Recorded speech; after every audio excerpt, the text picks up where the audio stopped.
Hi everyone, today I'd like to share a linguistic nuance of the Malagasy language that you need to know to improve your accent. Here's a secret that will instantly fix your accent. In Malagasy, we don't punch the last vowel of a word. Instead, it's almost dropped or whispered like a soft breath of air. Take the word of the language itself. English speakers often say Malagasy, but locals say Malagasy.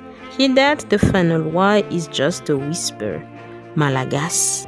Let's try another one. The word miss, which means there is. Don't say missy, say miss. It's just a quick breath at the end. Miss. Even veluma for goodbye is velum. Velum. It's not velum, it's velum. Master this whisper rule and you'll sound like your local in no time. Velum, and follow for more.